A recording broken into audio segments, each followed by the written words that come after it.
Hello students, तो आज इस लेक्चर में हम class 10th English the trees की समरी देखेंगे। ठीक है, तो इसकी समरी क्या है? सबसे पहले हम इसके पोइट का नेम देखेंगे कि ये लिखी किसने है। तो this poem is written by Adrienne Rich. तो इसके पोइट कौन है? पोइट है एड्रेनी रिच। तो स्टार्ट करते हैं समरी। First stanza.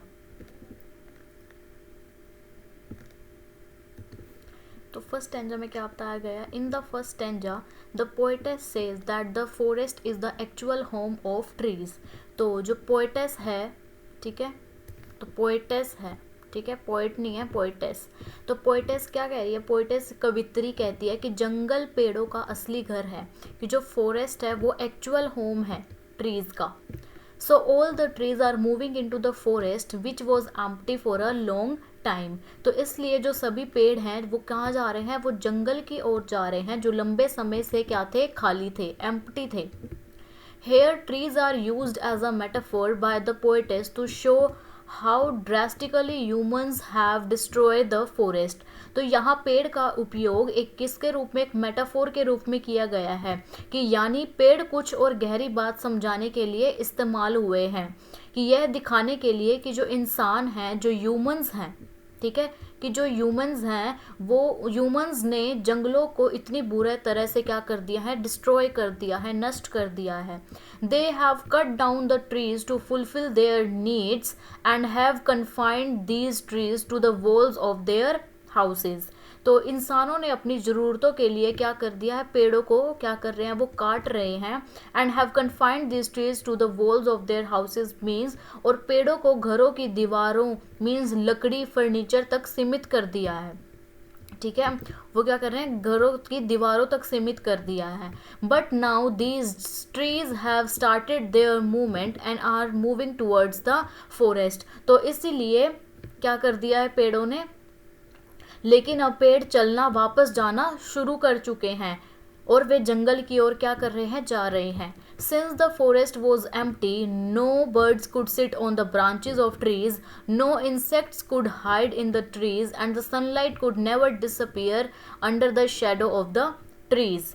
तो लेकिन अब जो पेड़ हैं वो क्या कर रहे हैं? वो वापस जंगल की ओर जा रहे हैं। तो क्योंकि जंगल क्या है? खाली था, तो कोई पक्षी, कोई भी मीन्स जो ब्रांचेस हैं, बर्ड्स, कोई भी पक्षी शाखाओं पर नहीं बैठा था, कोई कीड़े पेड़ में नहीं छिपे सकते थे, और पेड़ों की छाया ना होने से जो धूप है वो हमेशा रहती थी। However, now that the trees have started moving, the empty forest will be filled by trees by the next morning। लेकिन अब जब पेड़ चलने लगे हैं तो अगली सुबह तक जंगल फिर से क्या हो गया? फिर से हरा भरा हो गया। तो इस स्टैंजा में, इस फर्स्ट स्टैंजा में क्या बताया गया है? इस फर्स्ट स्टैंजा में पोएट क्या बोल रहा है? पोएट ये कह रही है कि जंगल जो हैं वो पेड़ों का असली घर है, और इसलिए जो सभी पेड़ हैं वो जंगल की ओर जा रहे हैं जो लंबे समय से क्या थे? खाली थे। यहाँ पेड़ का उपयोग एक मेटाफोर के रूप में किया गया है, कि यानी जो पेड़ हैं वो कुछ गहरी बात समझाने के लिए इस्तेमाल हुए हैं, वो एक मेटाफोर की तरह यूज़ हुए हैं, यह दिखाने के लिए कि जो इंसानों ने जंगलों को इतनी बुरी तरह नष्ट कर दिया है, इंसानों ने अपनी ज़रूरतों के लिए क्या कर दिए हैं? पेड़ को काट दिए हैं, और पेड़ों को घरों की क्या बना दिया? दीवारें, मीन्स उनको लकड़ी, फर्नीचर तक ही सीमित कर दिया। लेकिन अब पेड़ चलना, वापस जाना शुरू कर चुके हैं, और वे जंगल की ओर जा रहे हैं, क्योंकि जंगल खाली था इसलिए वो जंगल की ओर जा रहे हैं। कोई पक्षी उनकी शाखाओं पर, उनकी ब्रांचेस पर नहीं बैठ सकता था, कोई कीड़े पेड़ों में छिप नहीं सकते थे, और पेड़ों की छाया ना होने से धूप हमेशा रहती थी। लेकिन अब जब पेड़ चलने लगे हैं तो अगली सुबह तक जंगल फिर से कहाँ गए? वो वापस जा चुके हैं नेक्स्ट मॉर्निंग, अगली सुबह तक। तो ये था फर्स्ट पैराग्राफ का मतलब। एंड जब है नेक्स्ट पैराग्राफ, तो नेक्स्ट पैराग्राफ में पोएटेस ने क्या गाया है? The second stanza explain the efforts put in by trees to free themself from the boundaries of human houses. Means ये दूसरा स्टैंजा है वो पेड़ कितनी मेहनत कर रहे हैं ये बता रहा है, ताकि वे इंसानों के घरों की सीमाओं से क्या हुए? आज़ाद हो जाएं। The poetess says that the roots of the trees work all night to separate themselves from the crack of the veranda floor। तो जो पेड़ों की जड़ें हैं वो पूरी रात काम करती हैं ताकि वे बरामदे की दरारों से बाहर निकल सकें। The leaves of the tree try to put pressure on the glass so that they can break the glass ceiling. और जो क्या बोल रहे हैं वो ये बोल रहे हैं कि जो पत्तियां हैं वो कांच पर क्या कर रही हैं, वो ग्लास पर मीन्स कांच पर दबाव डालती हैं ताकि वे कांच को तोड़ सके और बाहर निकल सके। The small stems of the tree have become hard due to the continuous efforts to free themselves. और जो छोटी टहनियाँ हैं, छोटी स्टेम्स हैं, वो मेहनत के कारण सख्त हो गई हैं। लंबी शाखाएं, लंबे ब्रांचेज हैं जो जगह की कमी के कारण सिकुड़ गई हैं। The long branches of the tree have shrunken because of the less space available for them to expand under the roof. Means वो जो क्या है, जो लंबी शाखाएं हैं वो उसके जगह की कमी होने के कारण सिकुड़ गई हैं और पेड़ धीरे धीरे क्या कर रहे हैं, trees move slowly from home and look like newly discharged parents from the hospital. और ट्रीज क्या कर रहे हैं, वो धीरे धीरे बाहर निकलते हैं और वे अस्पताल से निकले मरीजों जैसे लगते हैं। They are a little confused while moving to the clinic door as they are not able to believe that they are coming back to their actual home in the forest। और वो क्या है, वे थोड़े उलझन में हैं, कंफ्यूज्ड हैं, क्योंकि उन्हें विश्वास नहीं हो रहा कि वे अपने असली घर जंगल में क्या कर रहे हैं, वापस जाना चाह रहे हैं या वापस जा रहे हैं। क्योंकि जो इंसान हैं उन्होंने पेड़ों को बहुत नुकसान पहुंचाया है, लेकिन पेड़ फिर भी मेहनत करके अपने असली घर यानी जंगल में लौटने की क्या कर रहे हैं, कोशिश कर रहे हैं। ये इस सेकंड स्टैंजा में पोएटेस ने बताया है।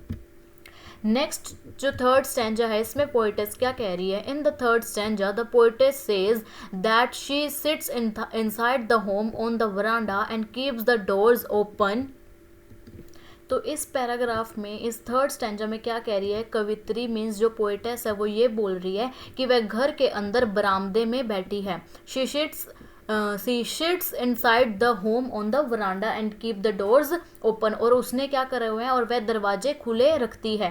She writes long letters in which she hardly mentions the departure of trees of their empty forest। और वो लंबे पत्र लिखती है जिनमें वह पेड़ों के जानने की बात बहुत कम करती है। It's night time and the moon is shining in the sky। और वे अपने खाली जंगल की ओर क्या कर रहे हैं, जा रहे हैं, और नाइट में, रात का समय है और चांद आसमान में क्या कर रहा है, शाइन कर रहा है, चमक रहा है। The poetess can smell the odour of leaves and lichen coming to her. और कवित्री पत्तों को और लिचन मीन्स काई की खुशबू महसूस कर सकती है। लिचन मीन्स काई। The smell of tree reaches here in a similar way as a voice reaches a room. और वो क्या कह रही है, और वो ये बोल रही है कि जो पेड़ की खुशबू उस तक पहुंचती है, ठीक है। The smell of trees reaches her in a similar वे, वो जो पेड़ की खुशबू है वो उस तक पहुंचती है जैसे कोई आवाज़ कमरे में पहुंचती है। तो इस थर्ड स्टैंजा में कवित्री एक शांत वातावरण में बैठी प्रकृति को महसूस कर रही है, एक एनवायरनमेंट को महसूस कर रही है, और वो पेड़ों के लौटने को इनडायरेक्टली इसमें क्या करा गया है, इनडायरेक्टली दिखाया गया है, ठीक है। नेक्स्ट स्टैंजा में क्या वो बोलती है, in this stanza, last stanza, the poetess listens to the whisper of the trees leaving the house। और इस जो स्टैंजा में, इस लाइन में जो कवित्री है, जो पोएटेस है, वो पेड़ों की धीमी आवाज़ सुनती है, ठीक है। Means whisper of the trees means उसकी धीमी आवाज़, उसकी फुसफुसाहट, उसकी मीन्स बिल्कुल लिटिल आवाज़ वो उसकी सुनती है। The trees reach the empty forest the next day, ठीक है। वो क्या सुन रही है, वो उसको जब वो घर छोड़कर जा रहे हैं, जो ट्रीज घर छोड़कर जा रहे हैं, तो उसकी वो धीमी आवाज़ों को सुनती है। And the trees reach the empty forest the next day. और जो अगले दिन पेड़ क्या है, पेड़ खाली जंगल में पहुंच जाते हैं। And the house becomes silent. और घर बिल्कुल शांत हो जाता है। Now the poetess can hear the sound of glass breaking. और अब कवित्री कांच टूटने की आवाज़ सुन सकती है। As the glass breaks the tree moves in a hurry due to which they fall on each other. और इसमें क्या वो बोल रही है कि जैसे ही कांच टूटता है पेड़ जल्दी जल्दी बाहर निकलते हैं और जल्दी के कारण वे एक दूसरे से क्या कर जाते हैं, टकरा जाते हैं, fall on each other. The trees feel that the wind is blowing faster at it wants to meet them soon. और पेड़ों को लगता है कि हवा तेज चल रही है, कि वह भी उनसे क्या करना चाहती है, कि हवा भी उनसे जल्दी मिलने के लिए आ रही है। The trees are so tall that they break the moon into pieces like a mirror. और पेड़ इतने ऊंचे हैं कि ऐसा लगता है जैसे उन्होंने चांद के टुकड़ों में भी चांद को टुकड़ों में तोड़ दिया हो, कि वो इतने लंबे हैं कि उन्होंने चांद को भी एक टुकड़ों में तोड़ दिया हो। Now the moon looks like a crown on the head of the oak trees. और अब क्या लग रहा है, और अब चांद एक मुकुट, एक क्राउन की तरह, मीन्स एक मुकुट की तरह जैसे दिखता है, जो ओक पेड़ों से सिर पर रखा हुआ लगता है। ठीक है, जो क्या लग रहा है, जो लग रहा है कि जो पेड़ों ने वो अपने सिर पर रखा हुआ है। इसमें स्टैंजा में क्या बताया गया है कि जो पेड़ हैं वो घर छोड़कर अपने असली घर जंगल में लौट जाते हैं। और इस पूरी प्रक्रिया को कवित्री ने बहुत सुंदर और कल्पनात्मक तरीके से दिखाया। मीन्स एक सुंदर, एक ब्यूटीफुल वे में, एक ब्यूटीफुल सेंस में जो इसमें है, वो क्या कहा है, जो पोएटेस है उसने इसको दिखाया है कि जब वो जो ट्रीज हैं वो यहाँ से बाहर चले जाते हैं, एक मीन्स उसको सब कुछ तोड़कर वो घर से फ्रीली होकर जंगल की तरह जाते हैं। और वो इतने बड़े हैं कि उन्होंने भी जो मून को भी है उनको भी एक शीशे की तरह टुकड़ों में तोड़ दिया। और जब वो मून है वो अब कैसा लग रहा है, क्राउन की तरह, एक ताज की तरह लग रहा है, जो ट्रीज ने अपने सिर पर पहन लिया, कि अब वो क्या हो गए, अब वो आज़ाद हो गए। तो ये थी हमारी समरी द ट्रीज चैप्टर की। कोई भी डाउट हो, कोई भी क्वायरी हो, आप मुझसे कमेंट सेक्शन में पूछ सकते हैं। लाइक करें, अपने फ्रेंड्स को भी शेयर करें एंड सब्सक्राइब करना भूलें ऐसे ही सारी चैप्टर्स की, सारी पोएम्स की, पूरी क्लास 10th के ऑल सब्जेक्ट्स की वीडियोस देखने के लिए। तो थैंक यू।